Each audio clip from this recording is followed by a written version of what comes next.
Welcome to the HRLocker podcast. On today's show, we welcome back Katie Ridge, Head of Employer Relations at Adare Human Resource Management. With changes and restrictions underway and many people returning to the workplace, we asked Katie some topical questions around remote and flexible working, such as contracts of employment, do you need to update them if you are facilitating flexible working? And do employers have the rights to refuse full-time remote working?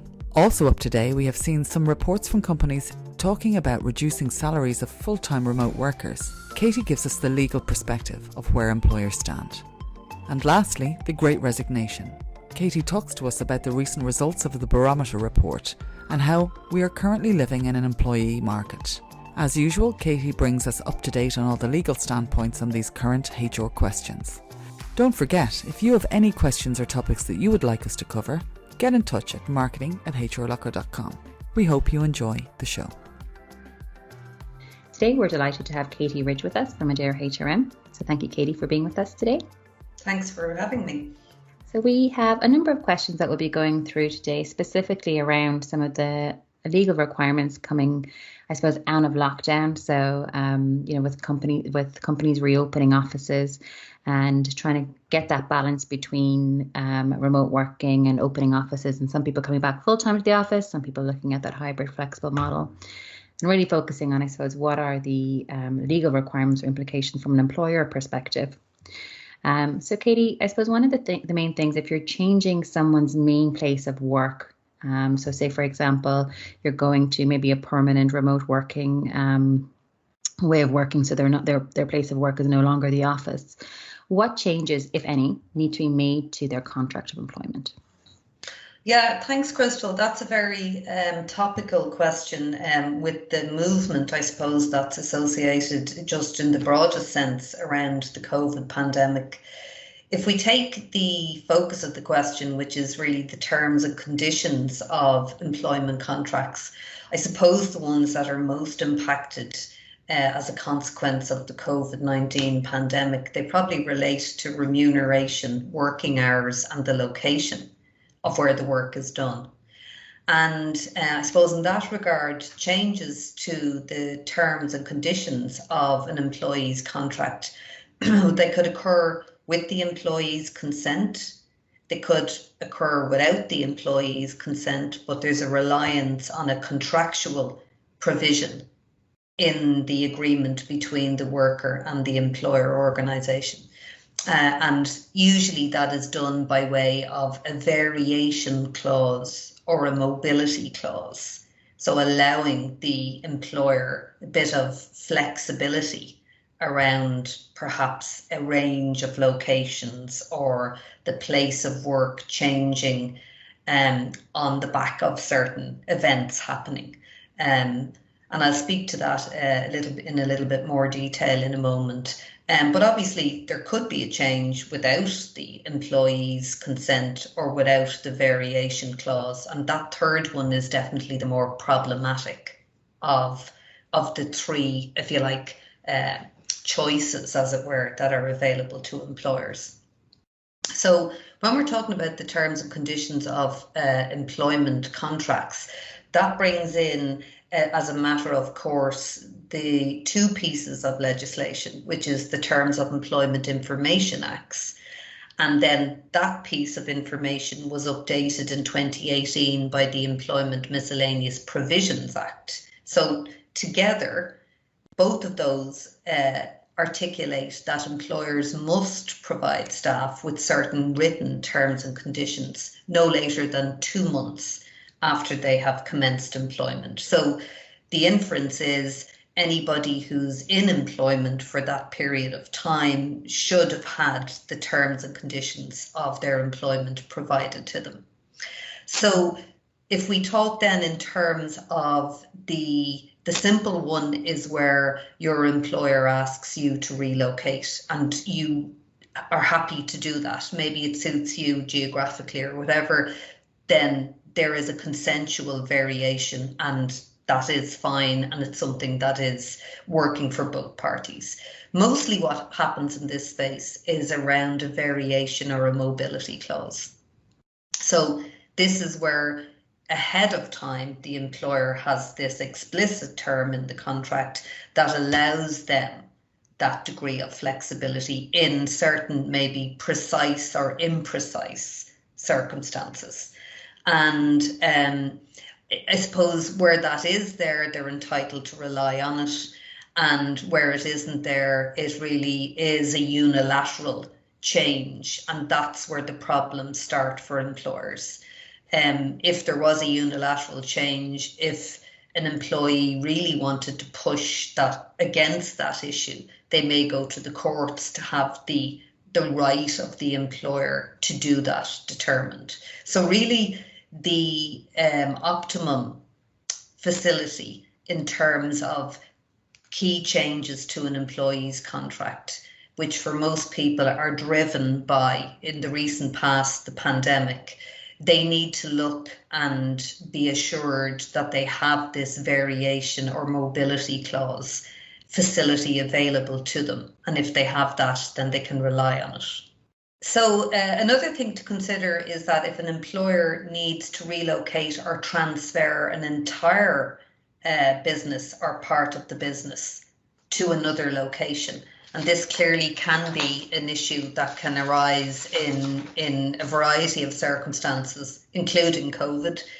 It is arguable in those circumstances that the employer might be justified in dismissing the employee in question by reason of redundancy. And that is obviously in terms of the person resisting moving to the new location, because it is provided for under the Redundancy Payments Acts that a redundancy arises in a number of circumstances, but one of those circumstances is the employer has ceased or intends to cease to carry on the business in the place where the employee was employed.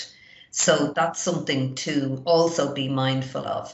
And another thing to be mindful of is if there is a consensual variation in any of the terms of an employment contract, then that change should be recorded. So there should be an amendment to the contract, and that should happen within 1 month of the parties agreeing to that change. So they're simple steps, but a couple of steps there to keep an employer on the right track in ease of this situation arising. So I think you've answered both of my follow-up questions there. Is number one, Katie, if I close my offices and now go 100% remote, one of my employees won't accept that, I am possibly looking at some kind of redundancy.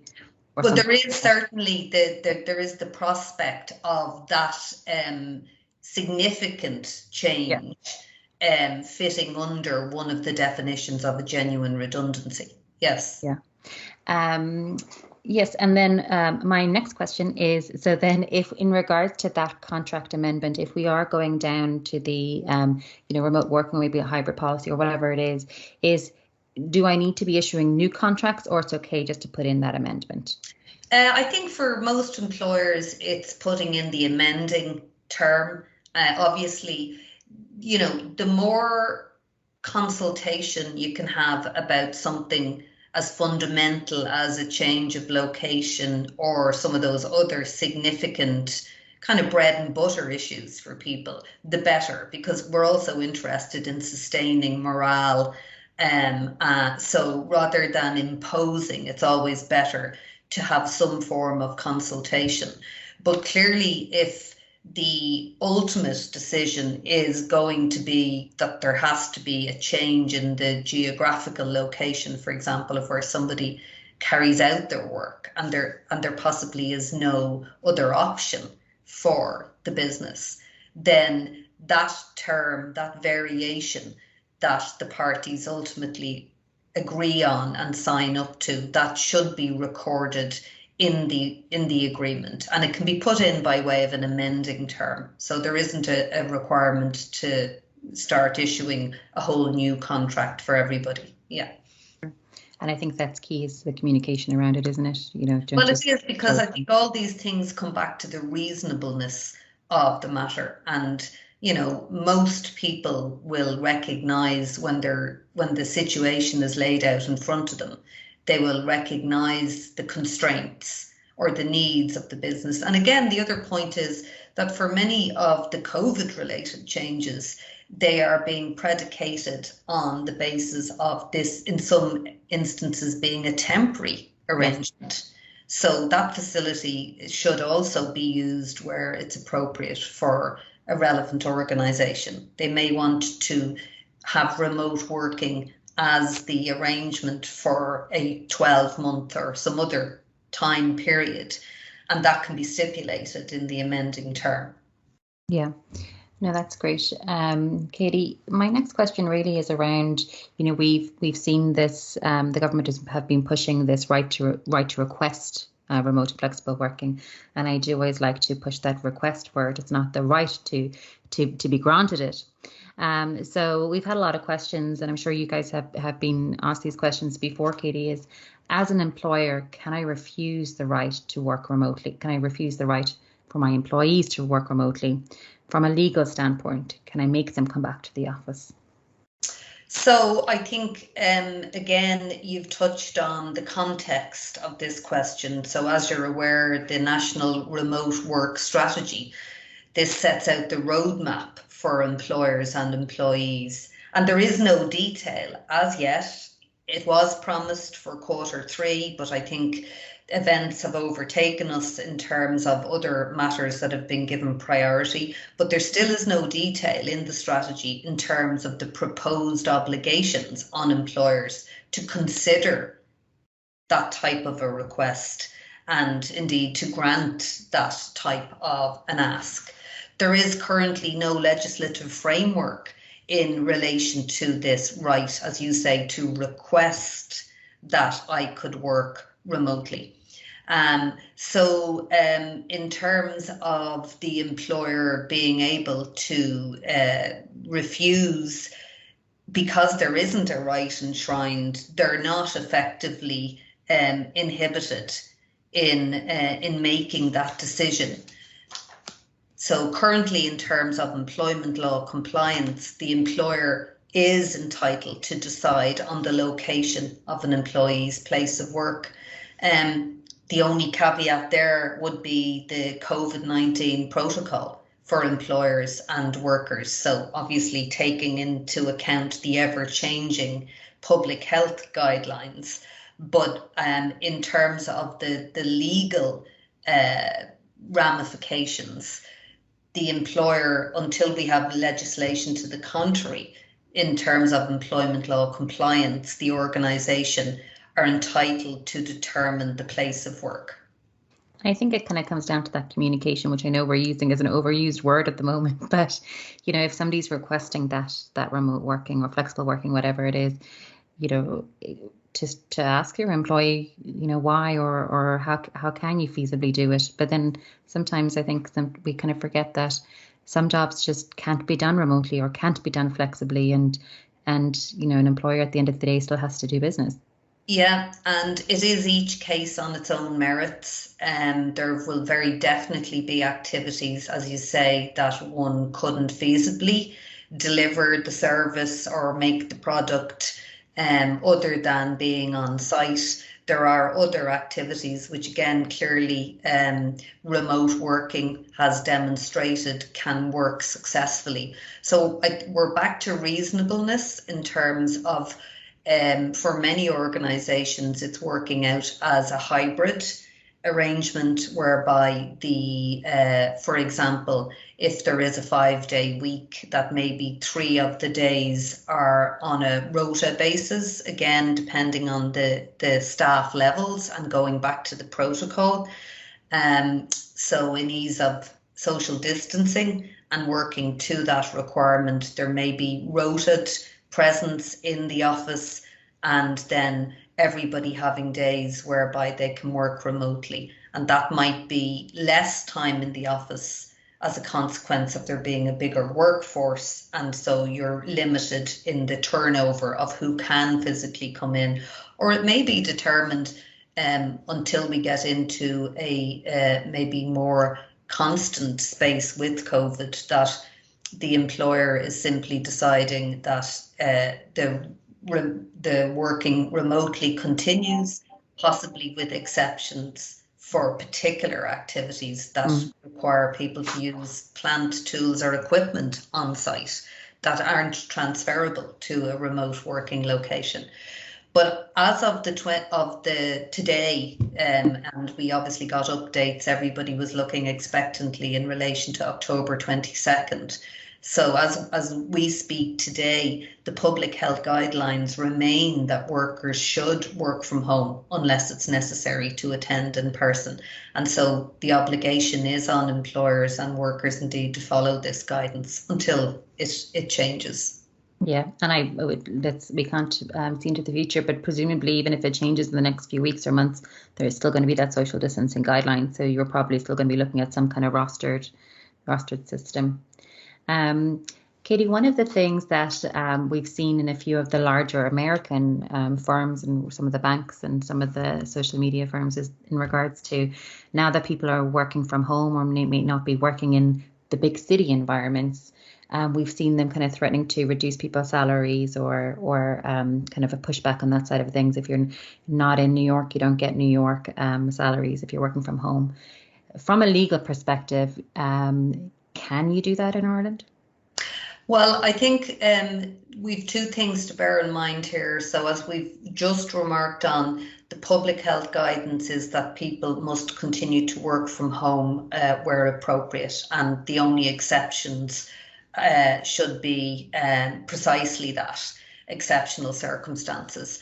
So one would have to construe from that in terms of priorities, the public health requirement of citizens of the country is to adhere to that guidance. You have that then aligned with remuneration, which is a fundamental term in any employment contract. So it goes back to the general principles of a contract, that the terms, and particularly where they're fundamental or lifeblood terms of a contract, that they cannot be altered without the agreement of both parties.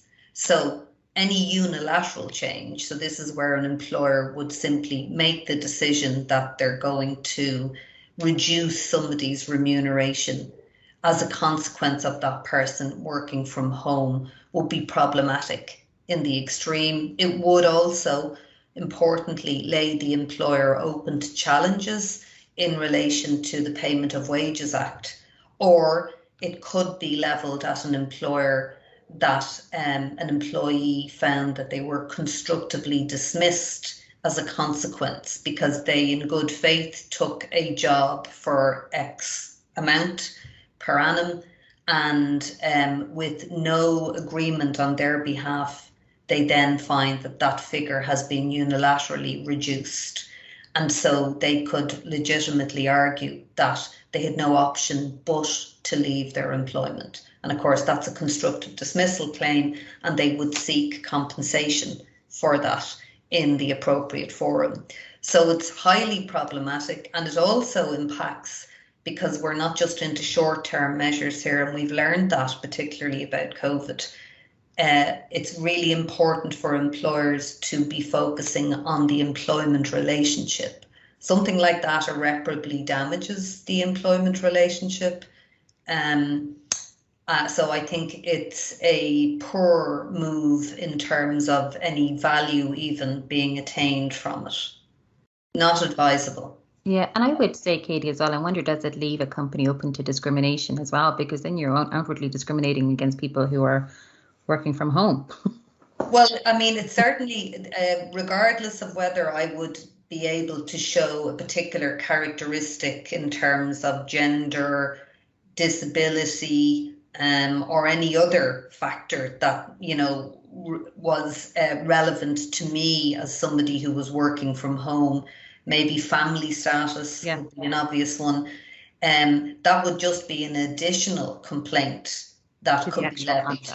But in terms of the universality of workers, there is nothing in the Payment of Wages Act that allows an employer to interfere with an employee's salary without the agreement of the employee. The only circumstances that is provided for are lawful deductions, which are deductions to the revenue, or deductions that have been agreed maybe in respect of a health premium, or perhaps if there is a deduction required as an order of a court, for example, for a maintenance order or something along those lines.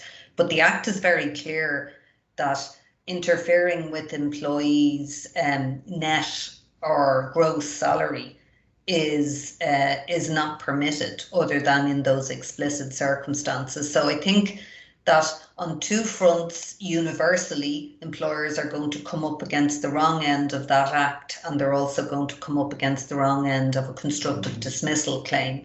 And then depending on who the injured party is, there could of course be equality issues that they will also plead. So in short, it's a misguided, I would believe, a misguided step on behalf of employers, and it's really very short term. It's not contemplating the significance of the employment relationship and the reliance that both parties need to place on that. And I was just about to say the same thing, Katie. It is in terms of what kind of relationship are you expecting with your employees after that? Exactly. And, we have seen, even as COVID continues, huge movement in the market. And people have reordered their priorities in terms of what's important to them vis-a-vis where they elect to work. And we know anecdotally, and we know from barometer research within HR and the world of work, that what's important to people is work-life balance and being recognised in terms of the needs that they have, while of course carrying out the duties that they have under the employment contract. So definitely it's an employees marketplace at the moment. And so that's another factor, I suppose, that in a practical sense that should be kept to the fore. Yeah, and I think that can be applied to all the questions that we've gone through, Katie, in terms of that it is an employees market. It is, absolutely, yes. And, employees now are going for interviews for positions, knowing that they have maybe two offers already, and literally then sitting down and working out what is the best fit for them. And as a consequence of COVID and probably reflective thinking that many workers have done, they're weighing up very carefully the attributes of prospective employers and the culture in those organisations. So they are important features for most employees if they're looking to make a career move. Yeah, and we were talking earlier, Katie, about, regardless of, whether you're going to be working remotely or flexibly, whatever it is, over the last year and a half, I suppose your mental model in terms of work has changed somewhat in terms of what we accept. Like I dropped the kids to school at 9 o'clock in the morning now, whereas previously I was kind of getting them ready to go to preschool for 8:30, and it was a real big deal. Whereas now, I'm able to talk up and say, look, I'm dropping them at 9 o'clock. I'll be in for 5:15. Yeah, I think that there is a more practical recognition of the asks that are on employees, and of course people who are in management positions and the CEO and everybody have some familial setups, so it's something that everybody can relate to. But I think that there's a more realistic buy-in in terms of the requirements, and there's a recognition that where people are facilitated to carry out those responsibilities, that they are happy to give back in terms of the amount of work, the standard of work, the commitment. So we're back to what was always important, and that is it's a two-way street. And we need each other in a symbiotic relationship for what is a good employer-employee setup. Yeah. So, Katie, just on just a final note, as of today, which we're at the 27th of October, we were waiting, like I said, we were waiting for that big news on the 22nd of October to say what our guidelines would be. But in terms of what current guidelines are, they haven't changed. from a workplace? Yeah, so the guidelines continue to be that people should work from home unless where there are exceptional circumstances that require them not to. And clearly that will break down as it has over COVID to date sectorally. And there will be, of course, and there are returns to work, particularly in the private sector. Most of those returns to work that we have seen are of a hybrid nature. There has been consensus and consultation in terms of that model being the way forward. In many organisations, a temporary way forward, not in the sense that employers are not embracing remote working, but a temporary move forward because it's a new arrangement for everybody. And I think that makes a lot of sense, to suck it and see, how is this working? Do we need to tweak it? What, people may have certain views at the early stages about remote or not working remotely, and they may modify those views as they live with a hybrid working arrangement. So I think that that's sensible and reasonable that employers are setting up these facilities for returning workers. And they're also, in many organisations, supporting workers with any anxieties that they have in terms of return. And obviously this is going to be each case on its own merits. Individuals have been impacted differently by this pandemic. And again, the investment by employer organisations in their workforce in this regard, I think, demonstrates real genuine interest in their commitment. And I think that that's something that's acknowledged by certainly anybody I've been speaking to who have been supported, both within the remote working and then being supported in returning to work. And in many organisations, it's a gradual reorganisation. So easing somebody out of full remote working arrangements into a more hybrid working arrangement. Yeah, and I think that's key, Katie. I would absolutely agree with you, is that most employers that I have spoken to and employees, they are trying to work together. It's a new thing for everybody. None of us have done this before. Yes, absolutely. And people have to get used to, again, the workspace, and it just takes a little bit of time for people to do that. But we're very adaptable, as we've shown when we had to adapt overnight in relation to the pandemic, and where people are well supported, they appear to be readapting to part remote working and part working on site. Yeah, I totally agree. So, Katie, one of the things that we use ourselves here in HRLocker, and it's one of the Adare HRM products, is Linea, in terms of finding out information in writing remote working policies, or even just staying up to date with information. Is that a good place to go to in regards to getting the latest information? Yeah, absolutely. I think the beauty of Linea, it's online, as you indicated, and it's developed and it's managed constantly to assist with the ever-changing space of HR. It is put together by myself and my colleagues who are at the coalface in terms of dealing with organisational queries in relation to a whole range of issues.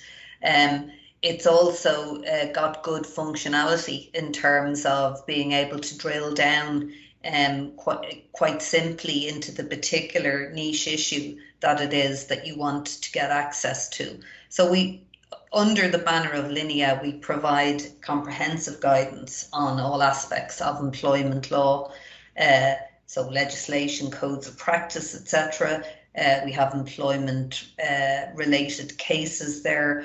But we also have a toolkit in relation to the practical requirements of the HR facility. So whether it is organisational policies, correspondences, checklists, etc. We also have barometers there in terms of what's happening in the workspace, benchmarking, salaries, etc. So there is a treasure trove really of relevant, accessible materials that I think any HR practitioner would be happy to access. As I say, probably the most attractive thing about it is the ease of access.